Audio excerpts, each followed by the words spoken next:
सलाम हिंद, कैसे हूँ? आपको भी शुभ बखैर और आपको बिलेटेड ईद मुबारक। खैर मुबारक, खैर मुबारक। सर ये अब क्या करना है? T20 की अभी वो 4 शिकस्तों का हमारा जख्म नहीं भरा था कि वनडे सीरीज भी हम हार गए हैं, और ये जो हमारी शिकस्तों की सीरीज चल पड़ी है, इसकी क्या रीजन देखते हैं, क्या कहेंगे? इनकंसिस्टेंसी है, मुस्तकिल मिजाजी की कमी है पाकिस्तान क्रिकेट में। बार बार तब्दीलियां, बार बार फैसले तब्दील हो रहे हैं, जिसकी वजह से पाकिस्तान क्रिकेट एक मकाम पर खड़ी है।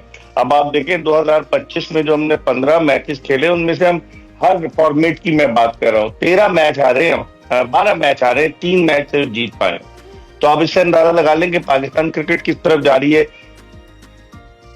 चाहे वो टेस्ट, चाहे वो वन20 हो, हमारी कारकर्दगी बजाय बुलंदी की तरफ जाने के जवाल और की तरफ गामजन है। तो इसकी जिम्मेदारी ये है कि मुस्तकिल मिजाजी की कमी, जो मैंने शुरू में कहा, कंसिस्टेंसी नहीं है, खेल रहे हैं। अब आप इसका कि न्यूजीलैंड के खिलाफ अभी जो दूसरा वनडे हुआ हैमिल्टन में, ओपनिंग प्लेयर्स आजमा चुके हैं।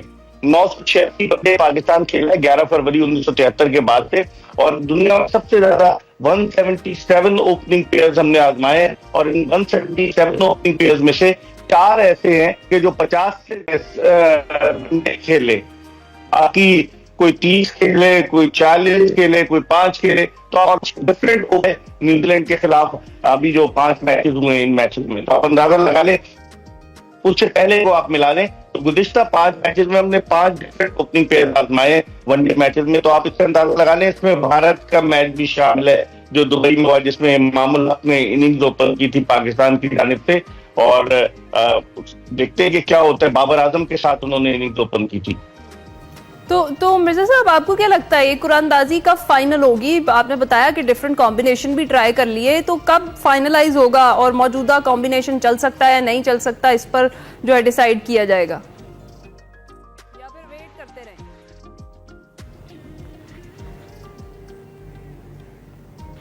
आपने कुरानदाजी कि पाकिस्तान क्रिकेट को ठीक करने के लिए दुरुस्त लोगों का इंतखाब होना चाहिए जो क्रिकेट को सही तरीके से चला सके। अब आप देखें ना कि वहाब रियाज सबसे पर्दा रह के शॉट्स खेले,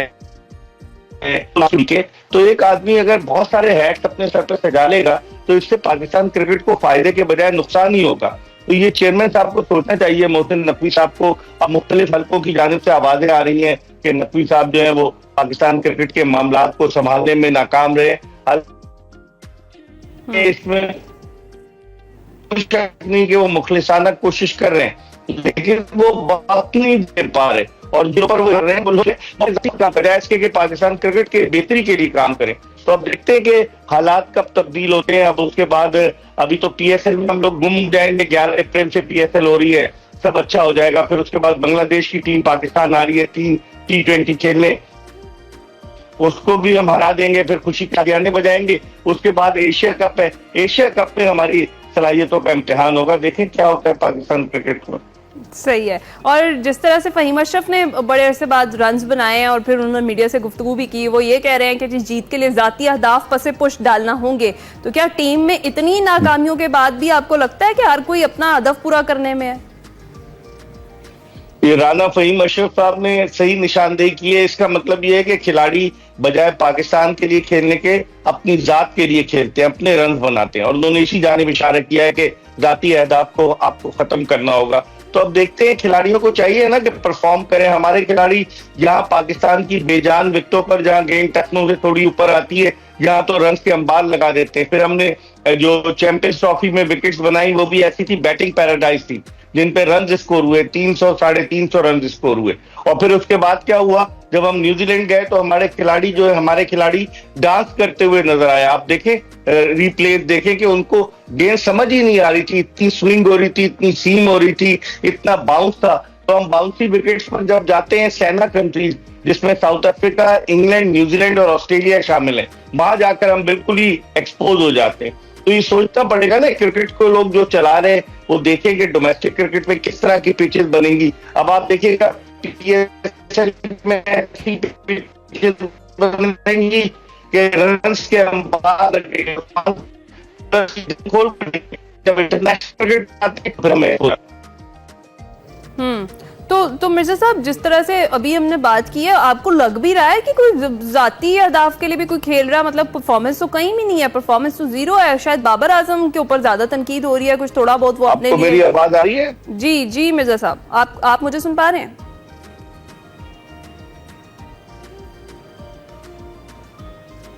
जी जी, मुझे आवाज आ रही है आपकी, आ रही है जी। जी, तो आपको लग रहा है कि फिलहाल कोई अपने जाती टारगेट के लिए, कोई जाती अहदाफ के लिए भी कोई खेल रहा है टीम में? हमें तो नहीं नजर आ रहा, वरना परफॉर्मेंस तो नजर आए। चले अपने लिए भी खेले, कुछ परफॉर्म तो करें फिर भी।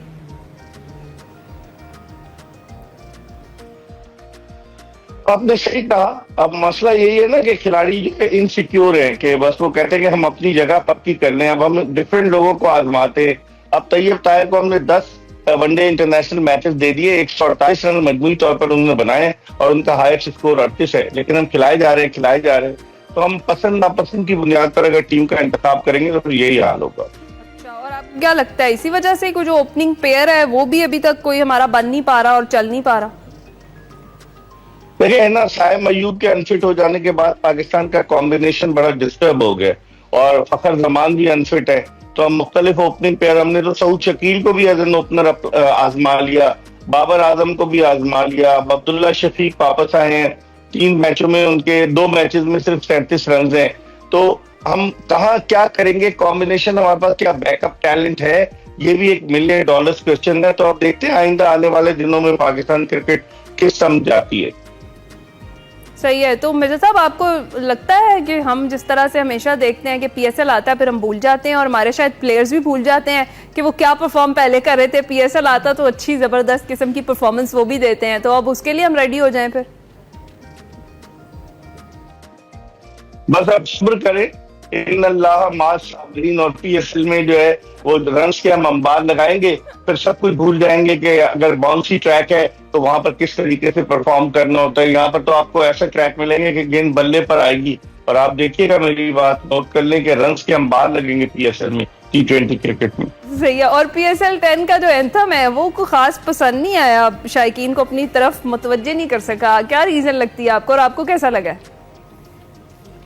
देखिए, पीएसएल का एंथम ऐसा ही क्रिकेट में क्या ने पहले अच्छे गाने गाए हैं, लेकिन ऐसा लगा है कि पॉप सिंगिंग हो रही है पीएसएल में। चाहे अली जफर हो, नताशा बेग हो, उनके अलावा तला अंजुम और अबरारुल हक, इन चारों को उसमें रखा गया है। लेकिन इस मतलब बड़ा मायूस किया। मादी में अली जफर ने अच्छे एंथम, अच्छे गाने गाए हैं, उसके अलावा फवाद खान ने भी बड़ा अच्छा गाया, नसीबो लाल भी गा चुकी हैं, लेकिन इस मतलब मजा नहीं आया। और आयमा बेग भी गा चुकी हैं और उनके साथ एक और जो गुलकार थे वो भी गा चुके हैं, लेकिन इस मरतबा वो, और आप देखें अली तरीन ने तनकीद की है, मुल्तान सुल्तान के जो ओनर है, उन्होंने कहा कि कौन सा एंथम बना लिया, एक ही गुलकार से अली जफर, लेकिन अली जफर का एक बड़ा नाम है।